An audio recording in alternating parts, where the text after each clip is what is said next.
नमस्कार, जी दिल्ली एनसीआर हरियाणा देख रहे हैं आप, आपके साथ मैं धर्मराज सिंह। देश में मिर्गी के मरीजों की संख्या लगातार बढ़ रही है। ये चिंता का विषय है। 140 करोड़ लोगों के देश में करीब 1 करोड़ 20 लाख लोग मिर्गी से पीड़ित हैं और लगातार दौरे के डर में जीते हैं। इस डर की वजह से उनके मानसिक और शारीरिक स्वास्थ्य पर बुरा असर पड़ रहा है। राष्ट्रीय मिर्गी दिवस के मौके पर हमें मिर्गी के बारे में जागरूकता बढ़ाने, मिर्गी के बेहतर इलाज प्रबंधन में मदद करने की जरूरत है। सीज द एपिलेप्सी ड्रैगन के तहत इस टॉक शो में हम बात करेंगे आखिर मिर्गी है क्या, इसके लक्षण क्या हैं, इसका इलाज क्या है, और इसमें मेरे साथ कुछ विशेषज्ञ जुड़ेंगे। मेरे साथ मौजूद हैं डॉक्टर जयदीप बंसल, जो दिल्ली के सरोज हॉस्पिटल में न्यूरो फिजिशियन हैं। हमारे साथ इस शो में शामिल हैं डॉक्टर राजेश गुप्ता, जो दिल्ली के पटपड़गंज में मैक्स सुपर स्पेशलिटी हॉस्पिटल में न्यूरो फिजिशियन हैं। साथ ही मौजूद हैं डॉक्टर विनय गोयल, जो गुरुग्राम के मेदांत अस्पताल में सीनियर न्यूरो फिजिशियन हैं। शो में मौजूद हैं डॉक्टर मुकुल वर्मा, जो दक्षिणी दिल्ली के इंद्रप्रस्थ अपोलो हॉस्पिटल में सीनियर न्यूरो फिजिशियन हैं। और मेरे साथ इस शो में डॉक्टर विप्लव दास भी मौजूद हैं, जो गुरुग्राम में सीनियर न्यूरो फिजिशियन हैं। तो सबसे पहले शुरुआत में डॉक्टर जयदीप बंसल से करूंगा। डॉक्टर साहब, सबसे पहले तो हम ये जानना चाहेंगे, हमारे दर्शक ये जानना चाहेंगे कि मिर्गी है क्या। Hi, I am doctor Jaideep Bansal. I am director and HOD department of neurology, Fortis hospital, Shalimar Bagh. आज मैं आपसे एपिलेप्सी के बारे में कुछ बातचीत करना चाहूँगा। अगर हम बात करें कि कितने टाइप के सीजर्स हो सकते हैं या एपिलेप्सी हो सकती है, तो वो बहुत सारे टाइप की हो सकती है। उसको डिफरेंट टाइप के कैटेगराइजेशन होता है। जैसे इडियोपैथिक एपिलेप्सी, जिसके अंदर एग्जैक्ट कारण नहीं पता होता, और उसको हम प्राइमरी सीजर्स या इडियोपैथिक एपिलेप्सी कहते हैं। और दूसरा होता है सिम्टोमेटिक एपिलेप्सी या सेकेंडरी एपिलेप्सी, जिसके अंदर हमें कारण तो पता है। जैसे अगर ब्रेन के अंदर कोई बाई बर्थ कोई डिफेक्ट है, तो उसकी वजह से ब्रेन के अंदर सीजर्स आ सकते हैं, उसको हम सिम्टोमेटिक एपिलेप्सी कहते हैं। अगर इलेक्ट्रोलाइट और इन सब की चीज़ों की वजह से होता है, उसको भी सिम्टोमेटिक कहते हैं, उसको कहते हैं एक्यूट सिम्टोमेटिक एपिलेप्सी। और इसी तरीके से अगर सीजर्स एक पर्टिकुलर बॉडी के हिस्से को इन्वॉल्व करता है, तो उसको हम फोकल सीजर कहते हैं, और जो कि राइट और लेफ्ट फोकल सीजर हो सकता है। और अगर ये पूरी बॉडी को एक साथ इन्वॉल्व करता है, तो हम उसको कहते हैं जनरलाइज सीजर्स। तो ये तो ये किस तरीके का बॉडी इन्वॉल्वमेंट है, उसके हिसाब से इसका क्लासिफिकेशन हो गया। दूसरा, अगर ये किस तरीके से हो रहा है, क्या पैटर्न क्या है इसका रिकरेंस होने का। अगर ये सिंगल एपिसोड है, तो उसको हम कहते हैं आइसोलेटेड एपिलेप्सी, मतलब एक सिंगल एपिसोड हुआ और उसको एपिलेप्सी नहीं कहेंगे, उसको सीजर कहेंगे। अगला सवाल डॉक्टर राजेश गुप्ता आपसे है। मिर्गी क्या है, ये तो हमें मोटे तौर पर समझ में आ गया। मिर्गी का डॉक्टर साहब इलाज क्या है? My name is Dr. Rajesh Gupta. I work as Director Neurology at Max Hospital, Patparganj. See, in majority of patients, epilepsy is treated with medicines. These medicines are called anti-epileptic drugs. Over the past few decades, remarkable progress has been made in the field of anti-epileptic drugs, and now we have several new and effective drugs available. When we treat epilepsy, we have three main objectives. First, to control seizures. Second, to avoid side effects of drugs. And third, to maintain or restore the quality of life of the patient. We should try to achieve all these three goals. For example, if we are able to control seizures at the cost of severe side effects, it is of no good. मेरा अगला सवाल doctor Vinay Goyal से है। Doctor साहब, ये बताइए, एक सवाल जो लोगों के जहन में आ सकता है कि अगर ये बीमारी किसी को है, उसका इलाज होता है, तो क्या मिर्गी ठीक हो सकती है या नहीं? My name is professor Vinay Goyal. I am chairman neurology at Vedanta hospital, Gurgaon. ये बहुत इंपॉर्टेंट सवाल है ये सबको जानने के लिए कि क्या एपिलेप्सी को क्योर किया जा सकता है, क्योंकि ज्यादातर लोगों के मन में धारणा ये है कि एक बार किसी को एपिलेप्सी या मिर्गी के दौरे हो जाए तो उसको ठीक नहीं किया जा सकता, जो कि बिल्कुल गलत है। देखा गया है कि जितने कारण, जिसको हम सेकेंडरी एपिलेप्सी बोलते हैं, जिसमें किसी की वजह से अगर जो दौरा पड़ा है, जैसे किसी को चोट लग गई है, ब्रेन में छोटा सा कीड़ा है, या लकवा हुआ है, या ब्रेन में इन्फेक्शन हुआ है, तो उसके दौरे तो कुछ समय तक पड़ते हैं। जब हम दवा देते हैं तो चांसेस ये हैं कि उनको बाद में दौरे नहीं होते हैं। कुछ तरह की बीमारियां होती हैं जैसे जिसको हम प्राइमरी जनरलाइज्ड एपिलेप्सी बोलते हैं, उसमें कुछ पर्टिकुलर सिंड्रोम ऐसे होते हैं कि जो एक उम्र तक रहते हैं फिर अपने आप ठीक हो जाते हैं। कुछ लेकिन जैसे एक जुवेनाइल मायोकार्डिक एपिलेप्सी, ये एक ऐसी बीमारी होती है जिसमें दवा की एक ही दवा देनी पड़ेगी और उस दवा का असर बहुत अच्छा होता है। उस दवा से दौरे बड़े अच्छे कंट्रोल हो जाते हैं, लेकिन बस प्रॉब्लम ये है कि लंबे टाइम तक दवा लेनी पड़ती है। अगला सवाल डॉक्टर मुकुल वर्मा आपसे। जब हम मिर्गी की बात कर रहे हैं तो एक प्रोस्पेक्ट होता है कि एक प्रॉब्लम है, वो प्रॉब्लम कितनी बड़ी आबादी की है। तो एक जनरल आबादी की अगर हम बात करें तो मिर्गी कितनी आम है? नमस्कार, मेरा नाम डॉक्टर मुकुल वर्मा है। मैं सीनियर कंसल्टेंट न्यूरोलॉजिस्ट हूँ Indraprastha Apollo hospital new Delhi में। एपिलेप्सी, जिसको हिंदी में मिर्गी रोग भी कहते हैं, वो काफ़ी कॉमन है। ऑलमोस्ट 1% ऑफ जनरल पॉपुलेशन में एपिलेप्सी देखने को मिल जाता है। इसका मतलब है कि 100 में से एक व्यक्ति को ये बीमारी है, और डेवलपिंग कंट्रीज में तो शायद इससे भी ज़्यादा है, क्योंकि कुछ प्रॉब्लम्स होती हैं बर्थ के टाइम पे जो कि डेवलपिंग कंट्रीज में ज़्यादा देखने को मिलती हैं, और कुछ और भी इन्फेक्शंस होते हैं ब्रेन के, जैसे कि न्यूरोसिस्टिक वगैरह, और इस तरह की चीज़ें डेवलपिंग कंट्रीज में ज़्यादा हैं। तो इसलिए ये 1% तो है ही, शायद डेवलपिंग कंट्रीज में इससे भी ज़्यादा देखने को मिलेगी।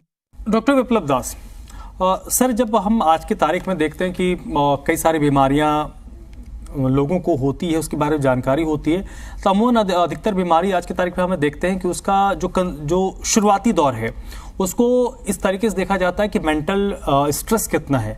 तो मिर्गी से मेंटल स्ट्रेस यानी मानसिक तनाव क्या एक वजह हो सकती है, और है तो ये कितनी बड़ी वजह हो सकती है? नमस्कार, मैं doctor Viplav Das, director and head neurology and interventional neurology, Narayana health, Gurugram, and also looking after Narayana super speciality hospital at Guwahati, Assam as clinical lead for interventional neurology. देखिए, mental stress is itself is an cause.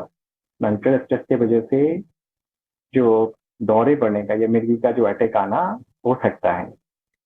Usual कारण जो मिर्गी का होता है कि पकड़ लीजिए शरीर में आपको सोडियम का मात्रा ऊपर नीचे हो जाना, या मैग्नीशियम का मात्रा कम हो जाए, कैल्शियम का मात्रा कम हो जाए, इसके वजह से भी हो सकता है। ये सारा मेटाबॉलिक कॉज है। या ब्रेन में इन्फेक्शन है, पकड़ लीजिए न्यूरोसिस्टिक साइकोसिस जैसे इन्फेक्शन या ट्यूबरकुलर इन्फेक्शन जो ब्रेन में चला जाते हैं, उसके वजह से दौरे पड़ सकता है। या ब्रेन में कोई स्ट्रक्चरल लेशन, पकड़ लीजिए रसोली है, या कोई चोट लगने की वजह से कोई स्कार हो गया है, उसके वजह से दौरे पड़ सकता है। बट जो बहुत ही इंपॉर्टेंट कारण है ये है कि जैसे स्ट्रेस हो गया, ये सारा एक ट्रिगर पॉइंट होता है। स्ट्रेस की वजह से आपका नींद कम हो सकता है, या दूसरा केमिकल चेंज होने की वजह से ब्रेन में एबनॉर्मल इलेक्ट्रिकल एक्टिविटी हो सकता है जो दौरे जैसा या मिर्गी का अटैक पड़ सकता है। तो ये स्ट्रेस एक फैक्टर है जिसको हम प्रॉपर्ली ट्रीट करें तो दौरे कंट्रोल में आ सकते हैं। एक बार फिर से मैं डॉक्टर जयदीप बंसल का रुख करूंगा। डॉक्टर साहब, ये बताइए, फिट्स और मिर्गी को लेकर एक बड़ा कंफ्यूजन है, तो जो हमारे व्यूवर हैं, जो आपको देख रहे हैं, आपको सुन रहे हैं, वो आपसे ये समझना चाहेंगे कि फिट्स और मिर्गी के बीच अंतर क्या है। एपिलेप्सी एक बहुत ही कॉमन न्यूरोलॉजिकल इलनेस है।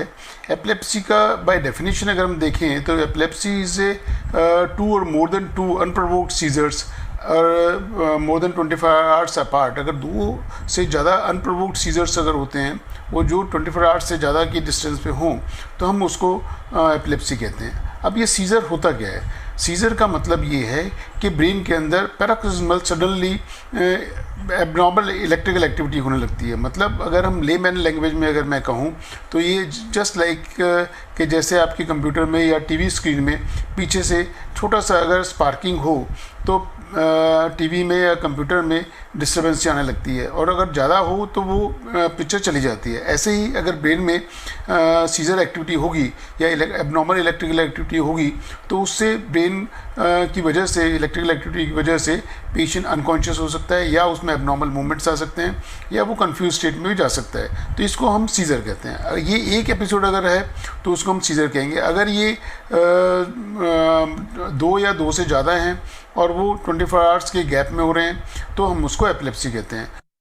मेरा अगला सवाल डॉक्टर विनय गोयल से है। डॉक्टर साहब ये बताइए, क्या मिर्गी में एक सामान्य वैवाहिक जीवन संभव है? ये बड़ा कॉमन क्वेश्चन है। जब दो लोग जिनकी शादी नहीं हुई है वो भी ये सवाल पूछते हैं, या जिनकी शादी हो गई है वो भी ये सवाल पूछते हैं, तो उसको थोड़ा सा जेंडर स्पेसिफिक करना पड़ेगा। मेल्स में तो शादी नहीं हुई है या हुई है, उससे अगर किसी व्यक्ति को दौरे मिर्गी और दौरे पड़ते हैं तो उससे मैरिड लाइफ में कोई फर्क नहीं पड़ता है। वो अपनी सक्सेसफुल मैरिड लाइफ बिता सकते हैं, बच्चे होने में कोई दिक्कत नहीं होती है और आगे भी सारे काम नॉर्मली कर सकते हैं। फीमेल में एक थोड़ा सा कैच ये होता है कि जब भी फीमेल में अगर जो दौरे पड़ते हैं तो दौरे से इतनी बड़ी दिक्कत नहीं होती जितनी दवाइयों से होती है। तो वो भी अगर तो अपने डॉक्टर से बात कर लें, जिनकी शादी होने वाली है वो भी अपने डॉक्टर से बात करें कि आपकी शादी होने वाली है और कुछ समय में वो फीमेल बच्चा भी प्लान करेंगी, तो उनको डॉक्टर से बात करना चाहिए कि कौन सी दवा ऐसी है जो उनके लिए सेफ है। और बहुत सारी दवाइयां हैं जिससे कि हम दवा दे सकते हैं और they can successfully plan pregnancy. कुछ बीमारी जैसे मैंने आपको बताया जुवेनाइल मायोटोनिक एपिलेप्सी, इसमें क्या होता है कि अगर आपको रात को नींद अच्छी नहीं आएगी तो आपको दौरे पड़ सकते हैं। तो उन लोगों को भी सावधानी बताना पड़ता है कि लाइफ को कैसे थोड़ा सा मॉडिफाई करने से, मान लो किसी को रात में फंक्शन में जाना है तो आप दिन में सुन लीजिए, या डॉक्टर आपको बताएगा कि जरूर पड़ने के क्या एक्स्ट्रा डोज लेने से भी आपका कंट्रोल हो सकता है। तो प्रैक्टिकली मैरिड लाइफ के लिए मैं कहूंगा कि उसमें कोई ज्यादा फर्क नहीं पड़ता है और they have a normal healthy married life. अगला सवाल डॉक्टर मुकुल वर्मा आपसे है। सर, इतनी सारी चीजें हमने समझा, हमने उसको जाना, एक बड़ा कॉमन सवाल है जो आम लोगों के जहन में इस वक्त आ रहा होगा कि ये जो प्रॉब्लम है मिर्गी, इसके सामान्य कारण क्या है? एपिलेप्सी के जो कारण हैं वो कॉमनली ये जो बीमारी है ये यंगर एज में ज़्यादा देखने को मिलती है और उसके बाद फिर से ओल्डर एज में देखने को मिलती है। तो इसका जो इंसिडेंस का जो कर्व है वो एज रिलेटेड एक यू शेप्ड कर्व है, यानी कि यंगर एज में काफ़ी कॉमन होता है, मिडिल एज में उतना कॉमनली नहीं देखने को मिलता, उसके बाद ओल्डर एज में फिर से दिखता है। इसका जो बेसिक कारण है वो ये है कि ब्रेन में किसी एक हिस्से में हाई वोल्टेज बिजली के डिस्चार्जेस होने लगते हैं और उस वजह से जब वो ज़्यादा फैल जाते हैं तो दौरा आ जाता है। और ये चीज़ होने को तो बहुत सारे कारणों से हो सकता है।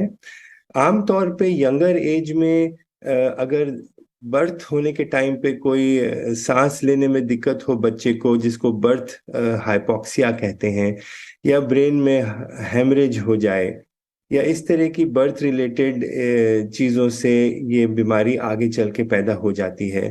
कभी कभी यंगर एज में फीवर अगर होता है तो उसमें भी फिट्स आ जाते हैं, जिसको हम लोग फेब्राइल सीजर्स कहते हैं। डॉक्टर विप्लव दास, डॉक्टर साहब ये बताइए, मिर्गी के इलाज की जब हम बात करते हैं तो मिर्गी के इलाज को हम कब तक जारी रख सकते हैं? ऐसा तो नहीं कि एक बार किसी ने इलाज शुरू किया तो इसको कब तक हम एक्सटेंड कर सकते हैं, कब तक इसको जारी रख सकते हैं? बहुत इंपॉर्टेंट क्वेश्चन है। जो प्रैक्टिकली कोई भी पेरेंट्स जो बच्चे को लेके आते हैं या यंग फैमिली मेंबर्स जो हैं, उनके लिए लगते हैं कि भाई दौरे तो आपने डॉक्टर साहब डायग्नोस कर लिया, दवाई दे दिया है और दौरे भी कंट्रोल हो गया है, अभी दौरे की दवा कितना दिन तक चलेगा और मेरा जिंदगी नॉर्मल होगा या नहीं होगा?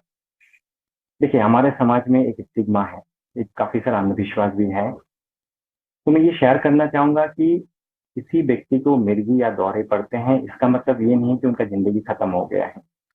दौरे का जो ट्रीटमेंट है, जो मिर्गी का ट्रीटमेंट है, वो डिपेंड करेगा कि आपको अंडरलाइन कारण क्या है। जैसे मैंने पहले भी बताया था कि शरीर में सोडियम का मात्रा ऊपर नीचे होने की वजह से हो सकता है, केमिकल ऊपर नीचे वजह से हो सकता है, ब्रेन में इन्फेक्शन की वजह से हो सकता है। तो उसका जो कारण है वो काफी इंपॉर्टेंट है कि दौरे की ट्रीटमेंट कितना समय के लिए चलेगा। इस तरह का सोडियम ऊपर नीचे वाला जो कारण है उसमें तो हम काफी शॉर्ट ड्यूरेशन के लिए चलाते हैं, जैसे 4 हफ्ता हो गया है, तो 6 हफ्ता हो गया है। ब्रेन में जैसे ब्लीडिंग की वजह से जो होता है, स्पेशली सबएक्नोट हेमोरेज जो होता है गुब्बारे फटने की वजह से, उसमें भी हमारा ड्यूरेशन ऑफ जो ट्रीटमेंट होता है अराउंड 4 to 6 वीक्स के लिए होते हैं। किसी किसी व्यक्ति को जिसको स्ट्रक्चरल इशू है, वो बोलते हैं कि जिसको जेनेटिक कारण है, तो उनके लिए ज्यादा समय चलते हैं। तो ये जो दौरे की जो ट्रीटमेंट का ड्यूरेशन है वो डिपेंड करेगा कि उनके अंडरलाइन कारण क्या है, किसकी वजह से दौरे पर आए हैं। और दौरे एक बार आ गए हैं या दौरे की ट्रीटमेंट शुरू हो गया है, उसके साथ आपका नॉर्मल जिंदगी बिता सकते हैं। अगला सवाल डॉक्टर राजेश गुप्ता से है। डॉक्टर साहब ये बताइए, ये जो मिर्गी की हम बात करते हैं, मिर्गी के दौरे का भी कई बार जिक्र आया, एक सवाल ये भी उठेगा कि क्या ये जो मिर्गी के दौरे पड़ते हैं, इससे ह्यूमन ब्रेन यानी दिमाग को कितना नुकसान पहुंच सकता है, कितना प्रभावित होता है इन दौरों से? Seizures or epilepsy usually do not cause brain damage. In fact, most of the patients with epilepsy would have perfectly normal intellectual and cognitive functioning of the brain. However, in some patients in whom the seizures are very, very frequent, they can suffer some amount of brain damage because of frequent seizures. Duration of seizure is something which is also important. Normally, a seizure would not last more than 1 to 2 minutes. If a seizure lasts too long, then it is called status epilepticus, and status epilepticus has the potential to cause permanent brain damage. अगला सवाल doctor Mukul Verma आपसे। Doctor साहब, ये भी एक बड़ा common सवाल है, मुझे लगता है कि ये सवाल ज़रूर पूछा जाना चाहिए कि अगर कोई मिर्गी से पीड़ित है तो क्या वो पीड़ित शख्स खेल हो गया या फिर जो लीजर की गतिविधियां होती हैं उसमें हिस्सा ले सकता है? क्या ये सेफ है? स्पोर्ट्स और लीजर एक्टिविटीज में बिल्कुल पार्टिसिपेट कर सकते हैं। एपिलेप्सी वाले मरीजों को कोई भी फिजिकल एक्टिविटी करने से कोई उनके सीजर्स बढ़ने का चांस नहीं होता। एंड ऐसे बहुत अनगिनत उदाहरण हैं इन द पास्ट, जिसमें कि बहुत अच्छे एथलीट्स जो कि वर्ल्ड रिनाउंड एथलीट्स रहे हैं, जिनको ये बीमारी थी और इस बीमारी ने उनको अपनी उस वर्ल्ड रिनाउंड एथलीट बनने में रोका नहीं। और इसलिए कोई भी इस तरह का नहीं है बाधा। लेकिन एक चीज का जरूर ध्यान रखना है कि ऐसी कोई एक्टिविटी हो जिसके दौरान अगर फिट आ जाए तो वो पेशेंट को नुकसान हो सकता है। जैसे कि स्विमिंग है, तो स्विमिंग करने से फिट्स नहीं आते, लेकिन अगर स्विमिंग करते हुए उस समय फिट आ जाए तो आदमी को ड्राउन होने का, डूबने का डर है। तो ऐसे में किसी को साथ में हमेशा होना चाहिए। ऐसे मरीजों में ये नहीं है कि स्विमिंग करना मना है, बट साथ में कोई निगरानी में करे। और हर किस्म की एक्टिविटी अलाउड है, अदरवाइज जिसमें कि जो मैंने आपको बस ये बताया, एहतियात रखना होगा। अगला सवाल डॉक्टर विप्लव दास। सर, इतनी बातें तो हो गई, अगर मैं आपसे कहूं कि आप हमारे जो दर्शक हैं उनको क्या संदेश देना चाहेंगे? हाँ जरूर। मैं आज के इस एपिसोड में हमारे जो लिसनर्स हैं उनके लिए जरूर मैसेज देना चाहूँगा। देखिए, मिर्गी की जो अटैक आता है, जो दौरे पड़ते हैं, वो हमारे समाज में काफ़ी स्टिग्मा है। इवन इस साल का जो 2023 का जो नेशनल एपिलेप्सी डे है और उनकी जो थीम है वो भी है कि स्टिग्मा। ये स्टिग्मा हमें हटाना है कि किसी व्यक्ति को दौरे पड़ जाता है इसका मतलब नहीं कि उनका जिंदगी खत्म हो गया है, और ये भी नहीं कि किसी व्यक्ति को दौरे पड़ते हैं तो उनको साथ रहेंगे, उनके साथ काज करेंगे, एक साथ रहेंगे तो मुझे भी दौरे पड़ जाएगा, ऐसा नहीं है। दौरे के अलग अलग कारण होता है और उसके साथ ट्रीटमेंट करेंगे तो कंप्लीट रिकवरी पॉसिबल है। दूसरा चीज है, समाज में काफी अंधविश्वास है।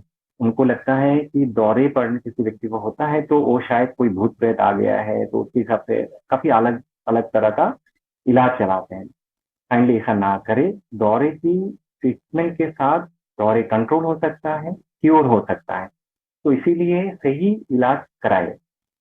नंबर 3 मैं ये शेयर करना चाहूंगा, कुछ फॉल्स बिलीव है हमारे साथ।